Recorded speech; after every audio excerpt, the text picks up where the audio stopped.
Welcome sa Durs 2.0. Fresh at nagbabagang happenings bang hanap mo? Mga padabarkads man yan o mga trending topics? Pwes, sagutin natin yan. Kaya naman isubscribe nyo na ang ating channel para sa mga nagbabagang balita everyday. So ayun, welcome back again sa ating YouTube channel mga kadabarkads, and for today's video ang pag-uusapan natin ay ang mga pangyayari po sa loob at sa labas ng Itbulaga. So napakasayang pananghalian na naman po ang ating pinagsaluhan ngayong araw po ng Friday. And ang sugod bahay mga kapatid nga po ay andito sa Barangay Kupang, Antipolo City.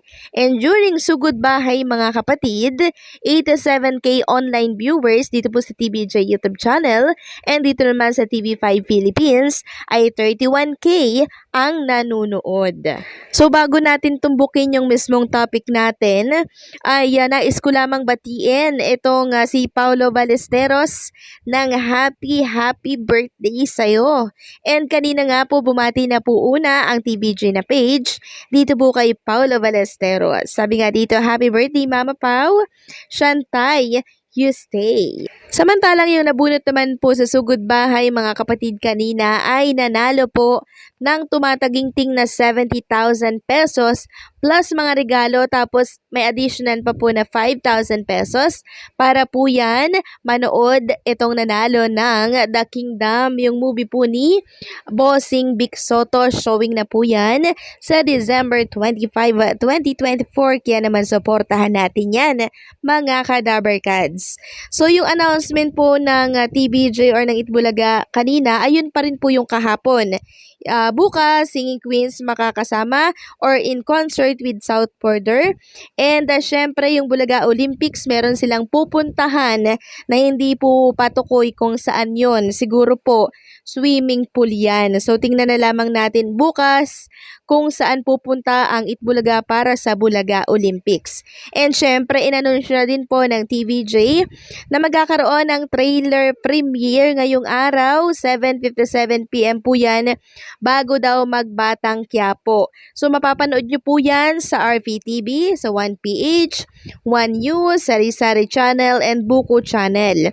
And nag-i-stream din sila mamaya, mag-i-stream sila mamaya sa Facebook, dito sa TVJ na page, sa Instagram, sa X, and syempre dito po sa TikTok. So abangan natin yung trailer ng The Kingdom. Mamaya na po yan mga kadabarkads.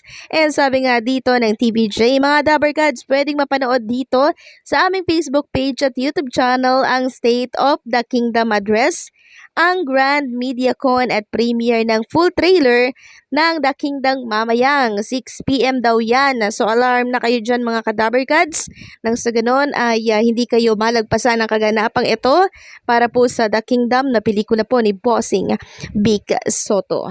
Samantalang kanina naman po sa sugod bahay mga kapatid ay may bagong panukala po si Mayor Jose Manalo, walang iba kundi ang medical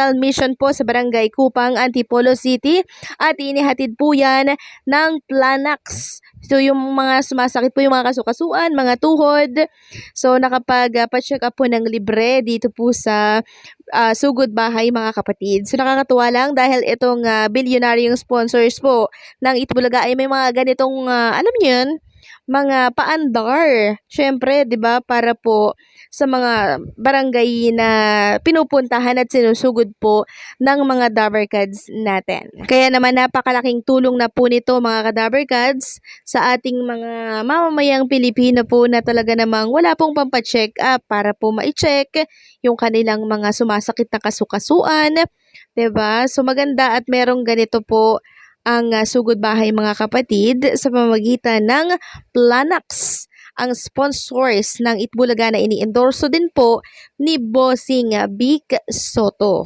Samantalang pag-usapan na tumbukin na po natin ang sentro po ng ating update. Itong nasa headline po natin. Talakayin po natin yung mga host ng Noontime, host ng Itbulaga, at isang host ng It's Showtime na dinadawit po sa scam. So ganito po kasi yan mga kadabarkads. Meron pong isang sikat na basketball player ata ito kung di ako nagkakamali, Si Hansi ba to? Para kasing iba yung name niya kaya di ko ma-pronounce ng tama. Basta sikat siyang basketball player. And nawalan po siya ng 190,000 sa kanyang wallet sa isang app na kung saan ay ini-endorso po ng dalawang noontime host. Sino ba yung noontime host na yan? Walang iba kundi po itong si Maine Mendoza and syempre itong si Kim Chu. So, ang ini-endorso po nila ay walang iba kundi itong Bingo Plus. Kaya nadadawit din po syempre yung kanilang pangalan dito sa usaping yan. So, itong Bingo Plus ay tinawag po ng isang basketball player. Sikat ito na basketball player na scam kasi yung 190,000 ay nawala po sa wallet niya dito po sa Bingo Plus. Ngayon, natalakay po ito ni kabatas natin kahapon lamang 15 hours ago or 16 hours ago kung di ako nagkakamali. And pinapaboycott nga po ni kabatas natin itong mga ganitong online na sugal kung ganito rin lamang po na magkakandawala yung mga pera po sa wallet ng naturang app which is itong Bingo Plus. Tsaka isa pa bakit daw may limit pag mag-withdraw at pag magpapasok wala naman daw limit. Since sila Kim Chu, si Maine Mendoza, Piolo Pascual, Alden Richards, sino pa ba, si Vice Ganda, ang mga nag-i-endorso ng naturang online na sugal, syempre yung pangalan din po nila ay nakakaladkad sa ganitong usapin.